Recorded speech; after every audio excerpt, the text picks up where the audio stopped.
Un vieux midi. 11h30 sur Europe 1. Culture Média. Thomas Hill. Et on démarre cette émission avec le journal des médias de Julien Pichenet. Les audiences pour commencer, Julien. Alors, les jours se suivent et se ressemblent avec les JO qui étaient premiers une fois de plus hier soir. Oui, avec quasiment le même chiffre que les autres jours. Les épreuves de ski acrobatique et de monobob ont attiré 2 millions 800 Le bobsleigh tout seul. Ça tout seul. du monobob. Ah ouais, Tout seul sur le bobsleigh. C'était un gars juste avec un bob. Alors c'est très bizarre parce qu'on a l'habitude qu'il saute à 4 dedans. Oui, et là il saute à 2. Là il est tout seul. Alors j'ai regardé aussi le bobsleigh à 2. C'est très étrange aussi. Non mais de toute façon c'est étrange le bobsleigh. Vous n'étiez pas toute seule à regarder France 3 hier. 2 890 000 téléspectateurs. La deuxième place, ça s'est pas joué à grand chose à deuxième place. Entre TF1 qui rediffusait le nounou et M6 qui, clin d'œil au JO d'hiver, proposait le film Rasta Rocket. Gaman, qu'est-ce que tu fumes? Je fume pas, j'expire. 2 millions d'euros. Bien joué.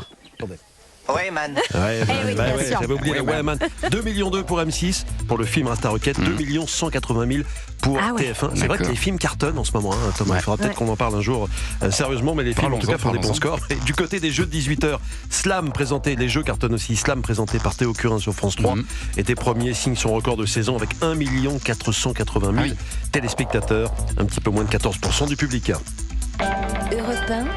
Le journal des médias. Et puis on va en parler dans un instant avec nos invités, mais on peut en dire un mot, Julien, du dispositif que Canal+ a annoncé hier concernant la saison de Formule 1 et de MotoGP à venir. Après une saison record pour la F1 l'an dernier, suivie en moyenne par près d'1 300 000 téléspectateurs, le directeur des sports du groupe Canal+, Thomas Sénécal, a annoncé la venue d'une nouvelle recrue. Nous retouchons, comme chaque année, un peu par petites touches, cette équipe F1 qui a un lien si particulier avec nos abonnés. Et cette saison, c'est Doriane Pain qui va intégrer l'équipe Canal+ pour couvrir un certain nombre de grands prix. C'est la championne 2025 de la Formule 1 Academy. C'est tout simplement la meilleure pilote du monde. Elle a 22 ans. Et puis nous racontons toujours plus d'histoires autour de la Formule 1, que ce soit sur nos réseaux sociaux ou bien dans des documentaires. Le prochain en date concerne l'histoire de la prestigieuse écurie Ferrari et même au-delà de l'écurie, de la marque Ferrari. Enzo, le mythe Ferrari, c'est le titre de cette série documentaire en 4 épisodes qui sera diffusée les 8 et 15 mars en prime sur Canal+.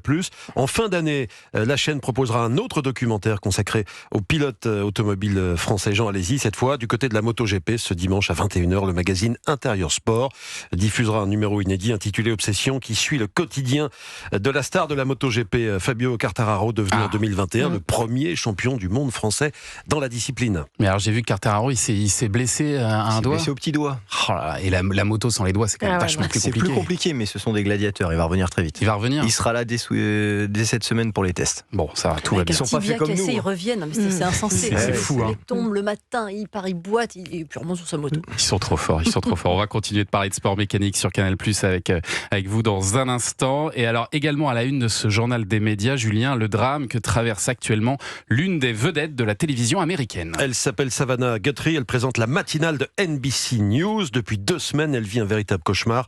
Sa maman de 84 ans, en effet, a été enlevée dans la nuit du 31 janvier au 1er février à son domicile en Arizona.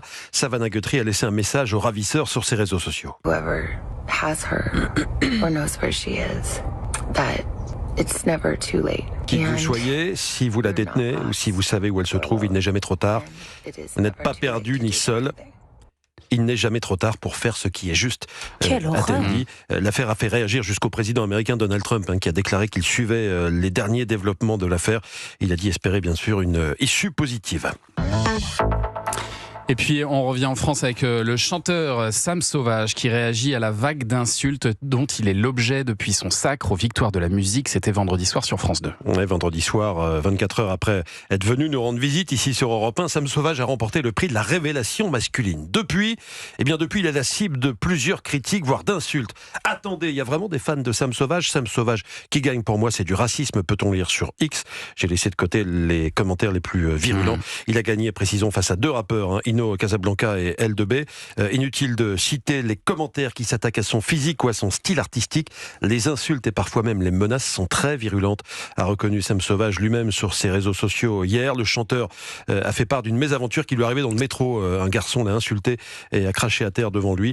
Je l'encourage à s'apaiser, a dit Sam Sauvage, qui a composé une petite chanson en quelques minutes pour répondre à ses haters. Je m'assois au comptoir des joies, je n'ai que de l'amour à vous donner. je leur pardonne tout ce que je vois, à ceux qui dans 10 ans seront des papas.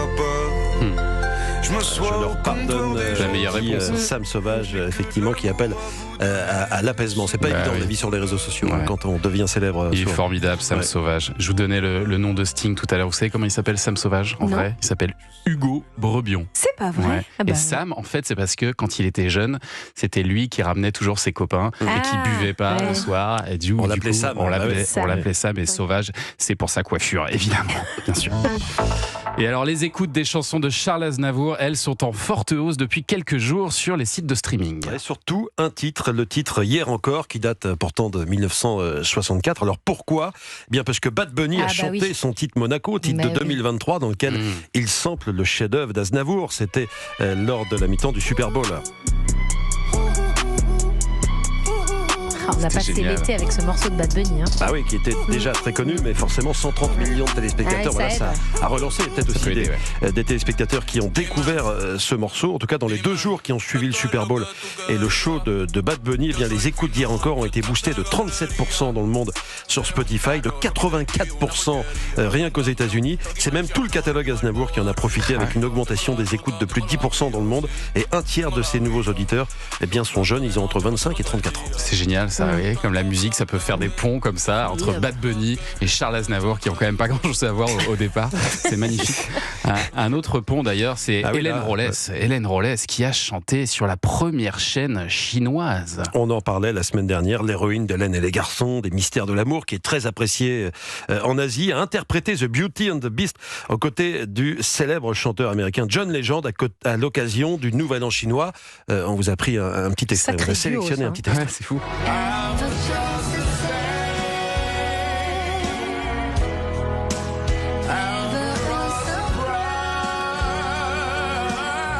Hélène Rollès et John Legend. On dirait Camoulox. Au blind test, on n'aurait pas reconnu tout de suite. Non, on n'aurait pas reconnu Hélène Rollès. J'ai vu les images, c'est magnifique. Ça donne des lustres et tout. Ou le Nouvel An, là-bas, ils ont des, ils ont des beaux plateaux. Vu le nombre de téléspectateurs, combien 800 millions. Une petite audience. Cette performance sur CCTV en Chine. Un bon prime, Même en cumulant toutes les audiences télé de toute une année, on n'y arrive pas. On va avoir du mal, effectivement. Merci beaucoup, Julien, pour ce journal des médias.